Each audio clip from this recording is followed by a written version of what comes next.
New IFP President Velenkosini Hlabisa says the party must remain strong, even without its long-serving former leader, Prince Mangosuthu Buthelezi. Now, Buthelezi, of course, stepped down after more than 4 decades in charge of the party, and Hlabisa was elected as the new president of by the party's leadership. He joins me in studio now.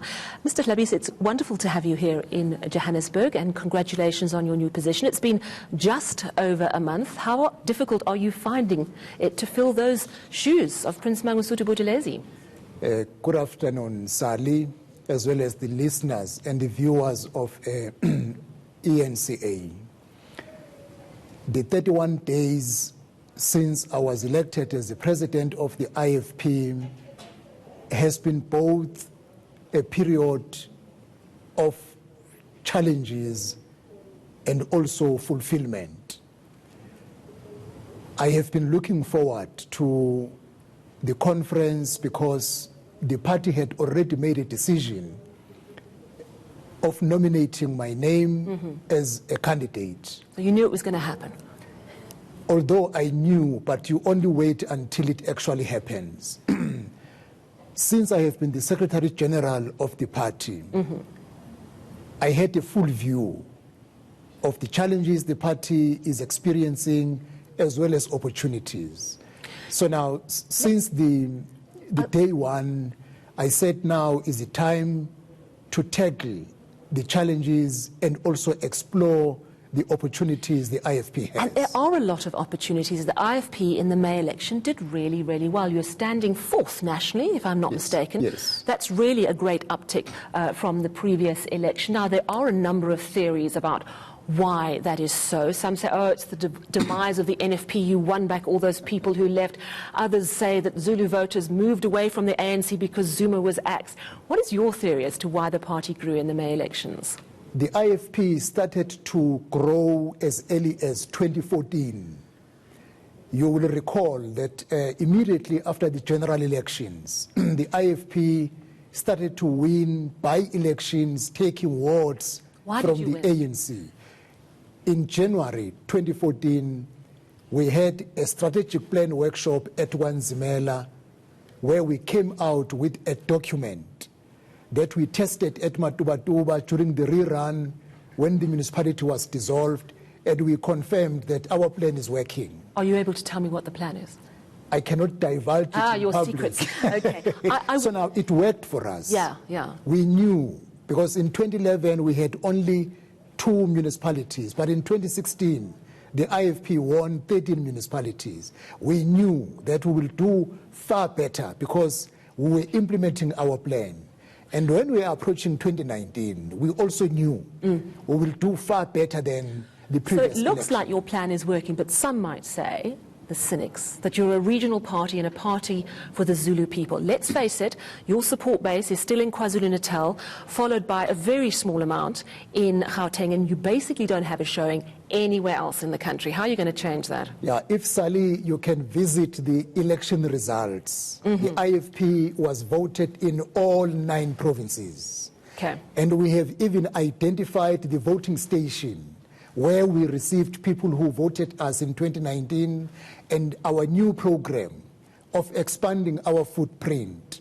We will be going village to village, city to city, town to town, and province to province across 9 provinces. So what I'm hearing from you is that you've got this slow and steady strategy, and I would imagine that being in Johannesburg is part of it. As a voter in Johannesburg, I would say to you, the best way to convince me is to show me how well you're doing at municipal level, at the municipalities that you are in charge of. Now, currently, 2 of them, Msinga and Nkandla, are in the bottom 5 of municipalities according to the Good Governance Survey. So it doesn't look like you're doing very well at municipal level. How are you going to prove that you can really make a difference unless you are winning municipalities and making a clear difference? Because I'm not seeing that.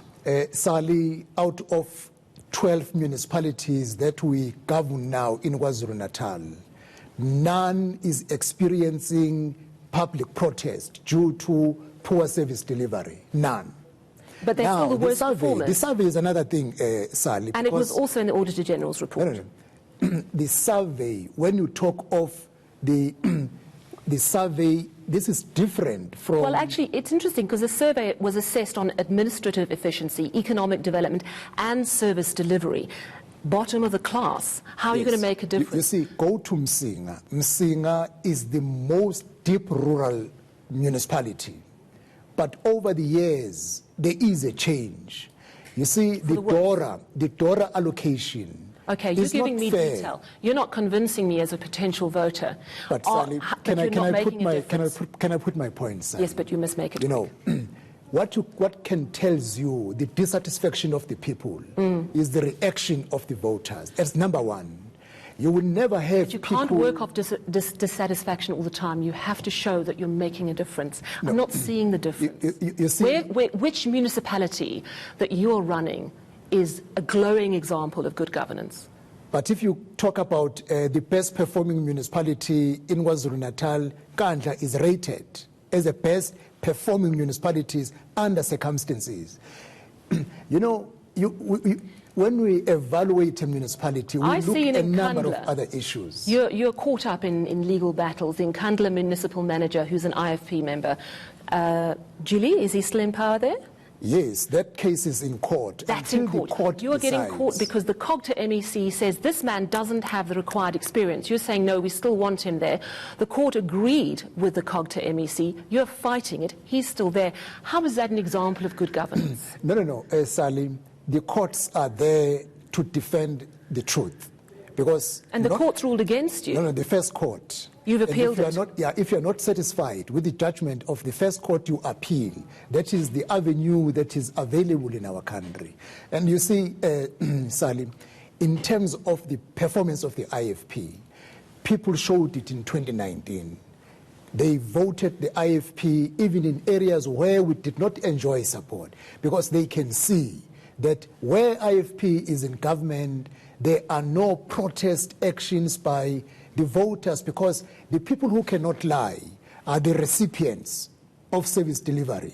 Then the surveys is another issue. You know, but you sound a little bit like Donald Trump when you say, I don't look at surveys. No. I believe on surveys, but sometimes other people who do survey, they may not tell you the truth. The true reflection are the recipients of the services in a municipal level. Well, I thank you for coming to Johannesburg, and I wish you well. Thank you very much. Thank you very much for this chance. I wish we can get more time, because we need people to know what the IFP stands for in this new season. We will have to have you back again when you're next in Johannesburg. Thank you for your time. Thank you very much, Sally. I really appreciate it. 31